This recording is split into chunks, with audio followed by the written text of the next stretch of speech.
with your host, Andrew Romanella. When you play battle in Mario Kart and you don't turn off any of the items, there are bananas everywhere. I mean, it's like you're losing your balloons because you're slipping on bananas left and right. Bananas everywhere.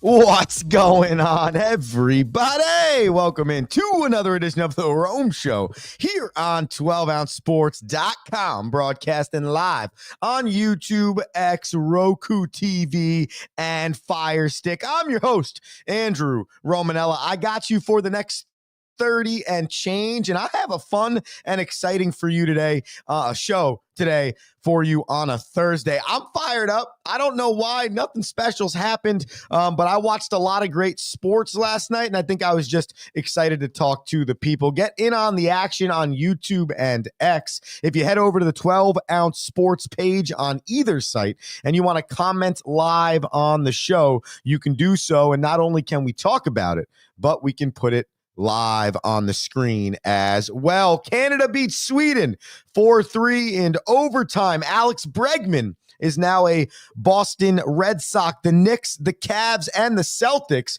are hot at the top of the Eastern Conference in the NBA. And the Thunder, the Nuggets, the Grizzlies, and the Lakers are hot at the top of the NBA Western Conference. Those are all the things we want to cover today here on the Rome Show. Plus, somebody's getting on a heater when it comes to his daily bananas. So make sure you stay tuned around 7:29, 7:32 in that range as we continue to move forward with our daily bananas. Just a sneak peek. I went into today 46-40 in the year 2025, and I leave here today without any losses. So I hope that tells you a little bit about what we got going on tonight. But I saw something this morning before the show, and I said, I try and create a show daily that appeals to my fans, that if you were randomly scrolling through Twitter and you turn this show on for the first time, you're like, this guy's got some pretty elite talent. So I watched a video of every Super Bowl call from Cooper DeJean's pick six on Patrick Mahomes from all of the different countries, okay? And so I recorded about 4 or 5 of them for the people because it is electric.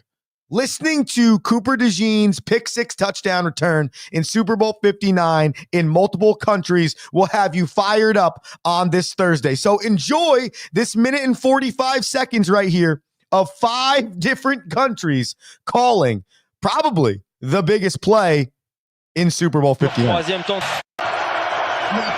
afastou bastante, Marrom. Down to the right-hand side, has a man that throws the interception at the 39-yard line. Returning out to numbers 25, 20. Cooper DeJean down to the 10, down to the 5. Touchdown, Eagles! Cooper DeJean goes all the way across the formation, returns the ball, and the rookie has picked off the superstar.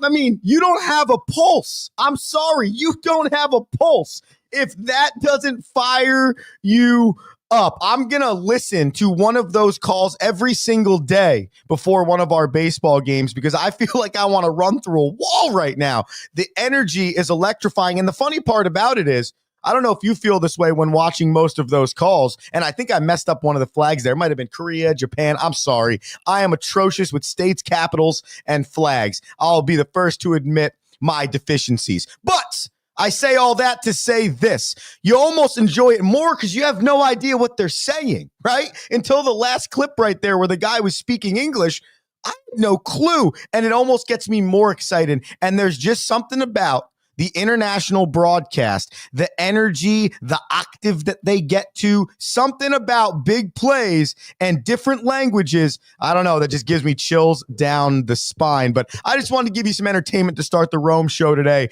Cooper DeJean's touchdown in multiple languages. I got one language for you to tell you that Canada won last night 4-3 against Sweden. Game 1. Four Nations Cup overtime victory led by Canada's superstar, Sidney Crosby. I got a few stats for you here before I show you Mitch Marner's game-winning overtime goal against Sweden last night with about 4 minutes left in the 3v3 overtime period. Sidney Crosby had 3 assists last night for Team Canada. And in the last 7 international tournament games that Sidney Crosby has played for Team Canada, he scored or had 3 or more points. Sid the Kid is that elite, but it goes a little bit deeper, ladies and gentlemen, because it's not just about the points overall. It's about the team winning. Not only has Sidney Crosby had 3 points or more in 3 of the last 7 international tournament games, but Sidney Crosby and Team Canada together, when Sid the Kid is in the lineup in their last 26 straight contests, are 26-0. That's right. When Sidney Crosby is in the lineup for Team Canada in international play, not just a specific tournament, but in international play, he's got the Canada sweater on. They are 26-0 in their last 26 games. Crosby's that good.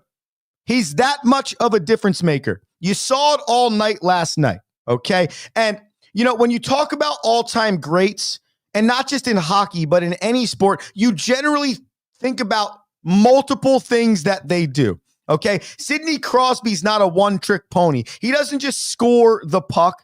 He doesn't just assist the puck. He plays defense. He's a lead on the power play. He can penalty kill. He'll lead your team. I bet he'll get on the blue line if he needs to. He'll play wing. He'll play center.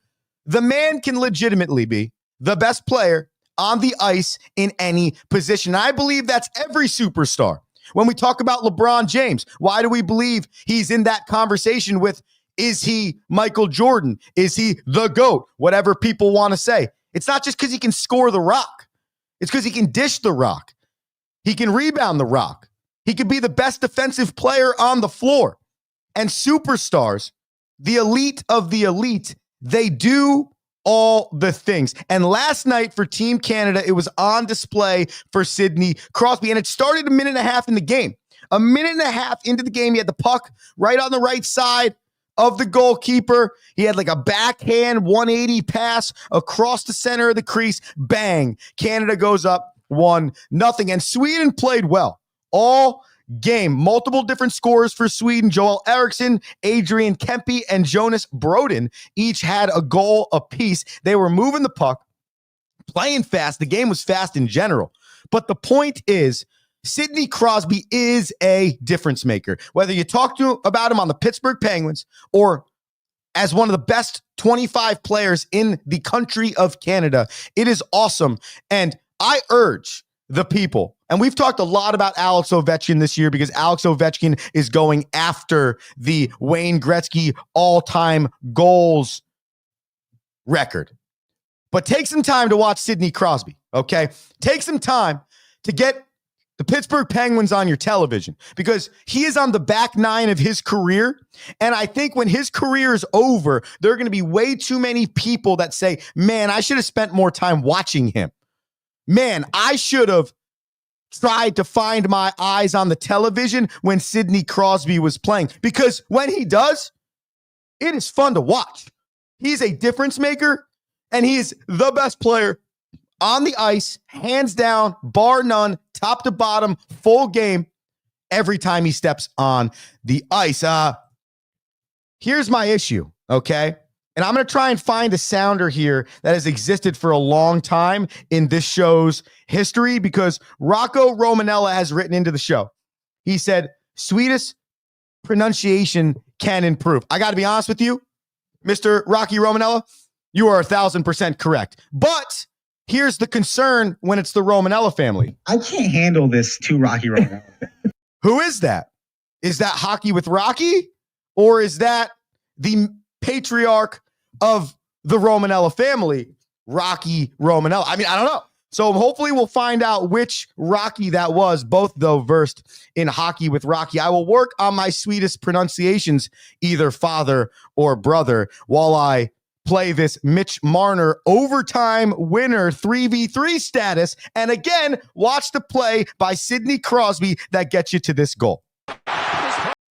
Yeah, that shows you everything you need to know about A, how good this Team Canada team is, but B, how good Sidney Crosby is. If you were watching that game as a common fan, even a common hockey fan, at first, you might just think it's 3v3 overtime. Sidney Crosby's 1-on-2 heading into the offensive zone. He's just going to dump the puck back, regroup the squad, and go. But Sidney Crosby is just a different animal, okay? There was a line change going on. He sees those two dudes become behind him. He knows he drops this thing back no matter what. His team's got the puck, but also he sinks the defense into their own zone, creating space for Mitch Marner, who essentially had breakaway type speed coming into two defenders, screening their own goalie to snipe a biscuit. And if you watch the backside, Sidney Crosby does his best effort to get on sides, because that whole play gets called back as he enters the offensive zone, but drops it back, Mighty Ducks, flying V style, into the neutral zone. He had to get out, and he did everything right, leading his team to a victory. Mitch Marner with the snipe. By the way, we have settled the Rocky Romanella debate. I can't handle this too Rocky Romanella. It is our very own Hockey with Rocky that's chiming in today, which we love. He says, maybe we tee up a hockey name spelling contest. And I got to be honest, the glass. I'm in for that. I'm in for it. With Rocky. Next Tuesday, Hockey with Rocky. We got Rocco Romanella on here, and he's going to talk to us about spelling Swedish hockey names. Before we get to commercial break, Kai the goalie's back, ladies and gentlemen, and he said that is a brutal feeling as a goalie. Kai, and now I have a feeling, since your name here is Kai the goalie, you've played in between the pipes for longer than I have in my lifetime. But I spent about 7 or 8 years as a goaltender in ice hockey, and I got to be honest with you, I feel you, dog. It's like you're watching the whole thing shrink on you. It's almost like that feeling of claustrophobia when you have a lot of space and all of a sudden the space shrinks instantaneously, and you're like, whoa, where did all these people come from? And I can't see this shot. And bang. Goal, game over. And sometimes there's just nothing you can do as a goalie. Your angle can be right, your positioning can be right, but your defender just in a bad way puts you in a spot where you can't see the puck, or you're not where you thought you were based on depth perception. So Kai, I feel you, and respect. Flying V. That's right, dog. That's right. Oh, Kai's back again. He said he plays box and outdoor lax, but yeah, it sucks when that happens. I got to imagine it's even harder sometimes with that, Kai, because I'm guessing you're on your feet there, man. So I mean, listen, I didn't play soccer purposely, you know. I'm a hockey and a baseball and a football guy. Generally, I'm moving forward, and there's a little bit of back movement in baseball, but for the most part, you're shifting and you're running forward facing. I need to use my hands. So I guess I'm better on ice, and I'm better when I'm running a straight line. But the moving backwards on the feet thing, and you know, the playing soccer with no hands, not really me. Kai the goalie, I appreciate you writing in, my guy. Hey, we're going to hit a quick commercial break. I need you to act like Rocco, and I need you to act like Kai the goalie, and I need you to write into the show. You can go to YouTube. You can go to X. You can give us your thoughts. When we come back, we talk USA playing Finland tonight, the NBA, a trade in Major League Baseball, and I give you my pick. So much to do here on the Rome Show. It's 12 Ounce Sports. It's Andrew Romanella. It's you. We're back after this.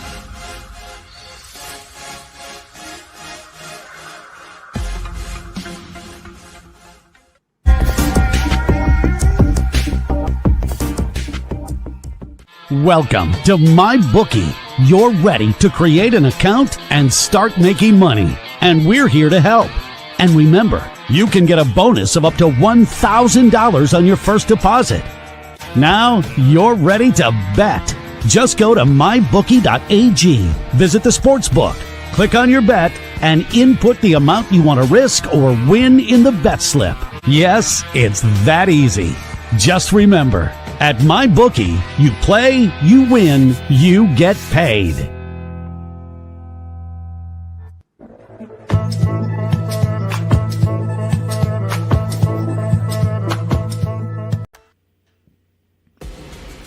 Need tickets to that next event? Well, at 12 Ounce Sports, we've got them with soccer anywhere in the world. Tickets to any venue, any sport. Want to go to NCAA or NFL football matches? We've got them. Yeah. Baseball at every level. Every Power 5 matchup is available. Don't forget, costumes and paint are optional. What's that? You want to go to Broadway? We have those too. Want to jam out? Every concert, every artist. That's right, at 12 Ounce Sports, we've got the tickets for less. 12ozsports.com/tickets. That's 12ouncesports.com/tickets.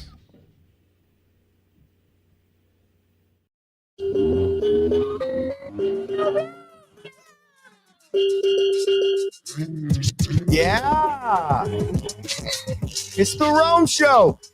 12ouncesports.com, X, YouTube, Roku TV, Fire TV.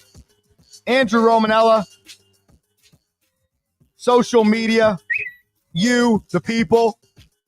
We got like 12 minutes left, and we are having a blast today on Thursday, February 13th. We've been talking Four Nations Cup.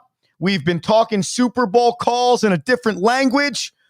And we just got a write-in question from Michael Day that I want to break down really quickly before we continue on to the rest of our thought process. We were talking before the break. If you were with us, if you weren't, hit the podcast, wherever you get your podcast, just search the Rome Show podcast. Or if you follow 12 Ounce Sports and you're just subscribed to the YouTube page, you'll find it super easily.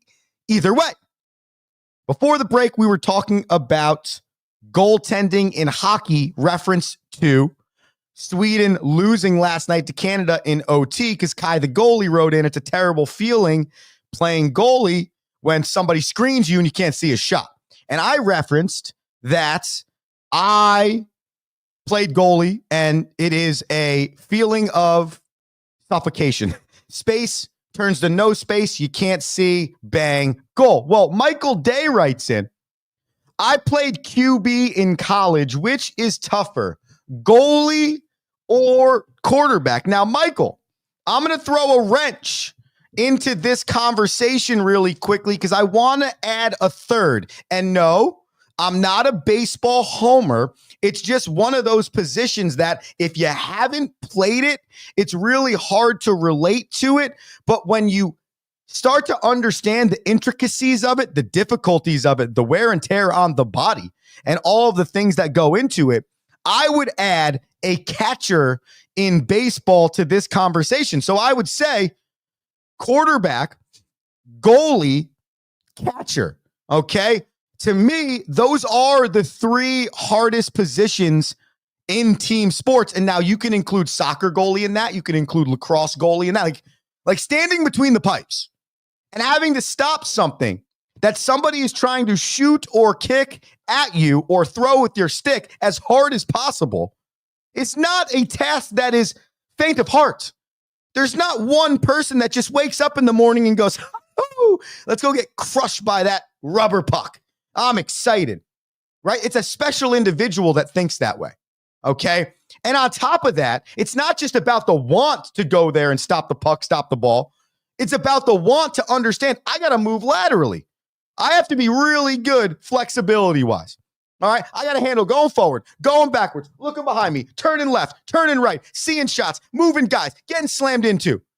There's just so much you got to do as a goalie. And there's also a psychotic nature to that position where you're accepting 25 to 35 bullets a game. And you know it's going to happen. And you love it, man. And you love it. Whereas with a quarterback, yes, you can get crushed. Yes, there are 5, 6, 7 dudes that are ridiculous off the measurables trying to take your head off. And I know what that feeling feels like because I've played football, but as a quarterback, that feeling, much like we talked about that suffocation feeling, got to be wild because there are so many instances where a quarterback cannot do nothing and they're like, I'm just about to get crushed right now. But the quarterback position is not just about the contact. The quarterback position is also about the decision making. Because oftentimes a quarterback has to make decisions beyond the play call. They have to make decisions based on the defense. And so now, besides the fact that you're about to get crushed in the grill by this dude that's 6'4", 270, but he runs like Saquon Barkley, you got to decide if that other guy's even going to run at you, or if he's going to drop back into coverage, or if you're going run pass option, or if you're going to hit the post, or if you're going to hit the out route, or if you're going to hit the seam. That's a lot of decision making, all while these gigundo dudes are trying to take your head off.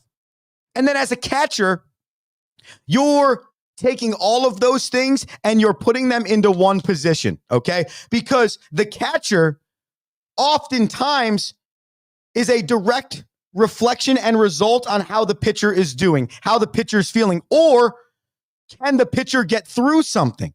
Besides the fact that you have to understand how every single pitch moves completely differently. You have no idea, by the way, how that pitch is going to go. Yes, obviously in professional baseball, someone that throws 98 miles per hour can generally control it. But if you've ever watched baseball, it is almost nearly impossible, outside of the 1% of the 1%, to put the baseball in exactly the same spot every single time. And as a catcher, you got to be ready for that. But, oh, by the way, okay, he can break something off at 82 miles per hour that breaks this much across the zone, 16 inches, 17 inches. You got to block it. You have to stick it, make it called a strike. That is just one facet of your job. Besides the fact that you're putting your body on the line because you're blocking baseballs, you're throwing yourself into stuff. You have to make 120 throws a game right back to the pitcher. You got to throw people out. When the ball gets put into play, you are the communication. The catcher is the communication. So now you're the quarterback. You're the decision maker, and you better make the right call, because if you throw to the wrong base, much like if you throw the football to the wrong player, it's detrimental to your team. And oftentimes the catcher's also calling the game. So he is making the offensive play call, okay? Because in baseball, that's the relatability there. You making an offensive or defensive play call is us making a pitch call or us giving a sign to our offensive team. So now he's got the whole playbook in his head, whole playbook. And he's got to go, all right, we're going Z, Y, scat, 32, banana. And by the way, the pitcher can go like this. And you're like, oh, okay, well, what's he thinking here? Okay, well, let me try something else. 472 set hut, right? Okay, that's the pitch he wants. And then, by the way, he still might not execute that pitch. You still might have to block it. And don't even talk to me about the toll on the body. So the three positions, in their own unique way, in my opinion, are the three hardest positions in sports. The question was quarterback or goalie. I'm going to go with quarterback. And it's not a disrespect to the goalie, because honestly, I believe this conversation is 1A, 1AA, and 1AAA. Truthfully, that's how close this conversation is. But I think the reason why I choose the quarterback is because the goalie does get time in the moments of the game to not have to worry about, in theory, a damn thing. And I know that that's not what they're doing. But if the play's on the other end of the ice and you have that 15 or 20 seconds to reset yourself, you're locked. If Patrick Mahomes in that Super Bowl, or it did happen in that Super Bowl, or any quarterback for that matter, is in an offensive drive and they get absolutely crushed and they're sacked first and 19, they have 25 seconds, I think, to get the next play going, and they have to clear that out of their mind and then go to the next one and go to the next one and keep that drive going and go to the next one and go to the next one, right? And all the while, by the way, people can crush you. Okay, so I would say by the smallest of hairs, like the hairs that are left on my beard right now, I would give it to the quarterback in football. Then I would go goalie in hockey, and then I would go catcher in baseball. But I think you could ask a lot of people that question, and they would feel some type of way either way. Some write-ins were happening as we were talking right there. Both are hard in my eyes of defense, and you are the captain of the offense. It's a great point. It is a really good point. Gotta have me a lax segment. Kai the goalie, let's get you on, bro. Let's talk. Let's get you on, Kai the goalie. Dude, DM me, the Rome Show 1, Instagram or Twitter, Kai, and we'll get you on a lax segment. I'm sure our guy Mikey on Daily Dive would like that as well. 12 OZ Sports, 1 p.m. every day. In practice, goalie and catcher are greater than QB. That's a great point. That's a great point because the practice segment is super important, and I see what Rocky's saying there on that write-in. You know, QB can't even get touched in practice, but the goalie, the catcher, they're right in it, just like it's a game. Catching the bullpen, taking all the shots in practice. That's a really good point. And then someone else writes in, it says, special or crazy when talking about goaltenders. Yeah, I definitely agree with that. That was fun. Michael, I appreciate you writing that in. That's a great question, and it's a great debate. I mean, honestly, with most sports debates, you could slice this thing 672 different ways. But at the end of the day, every side of the argument, especially in this one, is probably right, especially to a degree. That took away a little bit of time of what we had planned, but that's okay because we have plenty of time this week to get to what we need to get to. But I just wanted to tell you this because we'll save the NBA breakdown for tomorrow. I'll give you this news and note. We'll get you the bananas and we'll get you out of here. Here's one more for you. Alex Bregman has signed with the Boston Red Sox 3 years, $120 million. The Red Sox, who kind of felt like they were having a pretty slow offseason, have actually had a pretty good offseason when you look at it. They traded for Garrett Crochet. They signed Walker Buehler, and they signed Aroldis Chapman. So they really bolstered their bullpen there, and then they add a bat to add to the lineup with Rafael Devers and company to hopefully add to the build they're trying to get back to championship caliber.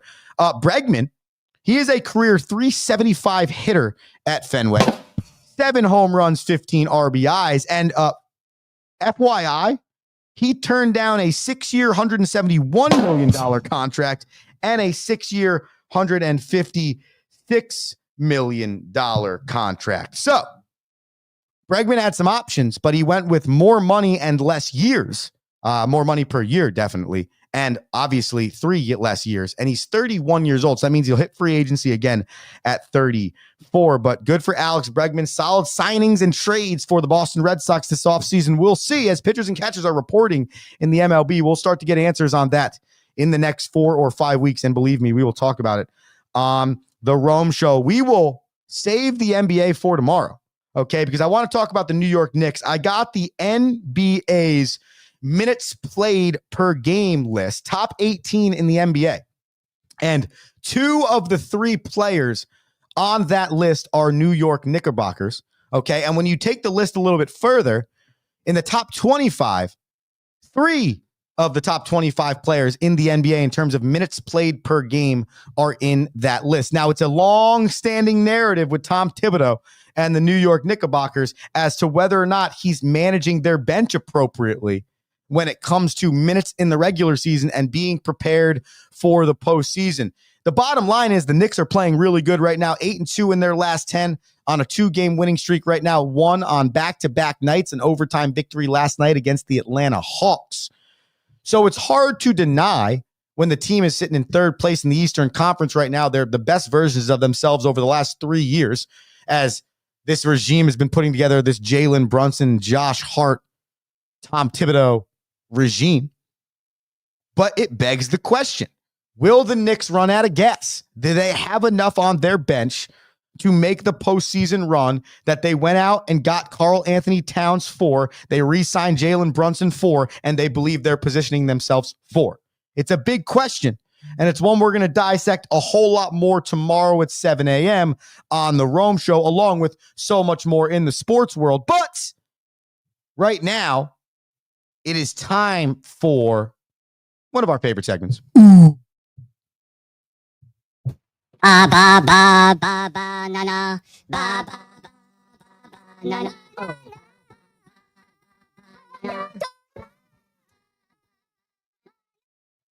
All right, it's Baba Bananas time here on the Rome Show. Last night, 2-0. Get at me.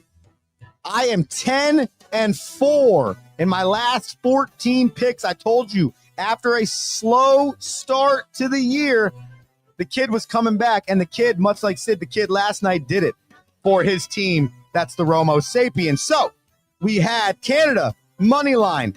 Correct. 4-3 overtime victory. We talked about it earlier. If you missed it, head to YouTube or the Rome Show podcast. We took the Hawks at plus 7.5. Why did we do that?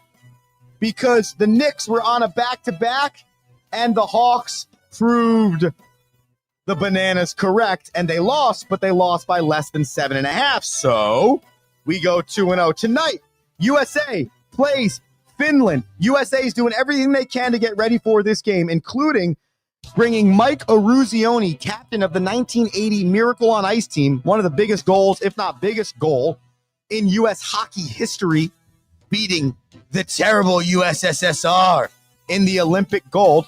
They brought Mike Eruzione and Father Gaudreau of Johnny and Matthew Gaudreau, who sadly passed away, to the facilities over the last few days to motivate and talk to the team. And all the reports you're getting out of camp is the players are loving it. And it is exactly what the team needed ahead of their start of the Four Nations Cup, which is only an 8-day tournament. So you got to play fast. So USA takes on Finland tonight, 8 p.m. We're going to take USA on the money line. We are going to believe in our USA team. And then continuing on, Jimmy Butler's now a Golden State Warrior, and they were 2-0 in his first two, lost a tough one to Dallas last night. They play a back-to-back tonight against Houston, but they stay in Texas. Okay, so it's not a difficult back-to-back by nature because you're in the same time zone, in the same state, not much travel. So they are underdogs by 6.5 against the Houston Rockets, who are playing good basketball, 34-28, okay? But the Warriors with Jimmy Butler look like a different team, and they should have won that one last night or could have won that one last night. So I think they're going to bounce back tonight. I don't know if they're going to win, but I think they'll cover that 6.5. So give me the Warriors at the 6.5 against the Rockets, and give me Team USA money line against Finland, and give me a completion on the Rome Show, 12ouncesports.com, X, Roku TV, Fire TV. I appreciate the people. What a fun show today. The people were writing in. They were having a blast. I was having a blast. I hope you enjoy it. Tune in tomorrow, 7 a.m. We're back for a Friday edition of the Rome Show on 12OZ Sports. Andrew Romanella telling you to have an electric day. And oh yeah, peace. Thank you for listening.